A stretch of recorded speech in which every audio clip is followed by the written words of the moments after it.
Церемонијата на свеченото врачување на признанијата на најуспешните екипи и поединци за оваа 2011-2012 учебна година се одржа синоќа на спортските терени кај гимназијата Љупчо Сантов.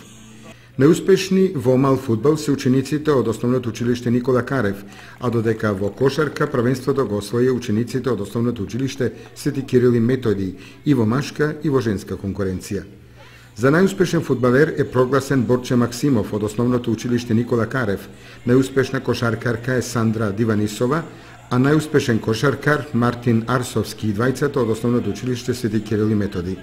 Наградите на најуспешните им ги врачија градоначалникот на општина Кочани Радко Димитровски, председателот на Советот на општина Кочани Спирко Ѓорѓиев и председателот на Општинскиот фудбалски сојуз Кочани Љупчо Папазов. Нашите најмлади сограѓани, нашите ученици во основните училишта се дружеа од месец март еве до сега, се надпреваруваа и денеска беше финалето кога ги доделивме наградите.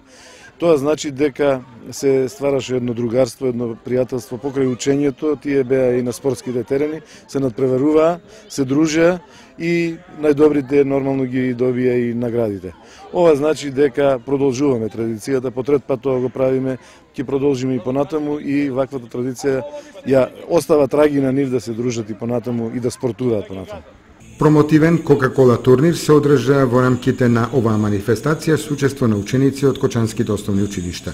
И оваа година во соработка со пивара Скопје АД и нивниот бренд Кока-кола, кој што е светски бренд и кој што е промотер и спонзор на Европското првенство кое што започна утре во Полска и Украина, правиме ни промотивни турнири на територија на цела Република Македонија под името Кока-кола Куп игра и ти 2012, каде што поминаа деца од над 40 основни училишта, 40 средни училишта. Така да ова беше можност и децата од Кочани да се вклучат, видовте и сами колку беше забавно. Овде не е резултатот примерен, него е пример на забавата. Имаше и девојчиња кои што играа во овој дел, во оваа манифестација. Така да беше весело насекаде во Република Македонија и имаме завршна манифестација која ќе биде на 9 и 10 јуни на стадионот на Железарница во Автокоманда во Скопје. Така да ги поканувам сите учесници или сите тие кои што сакаат да дојдат, кои што ќе бидат во Скопје во сабота и недела, да дојдат таму да се забавуваат, има многу награди.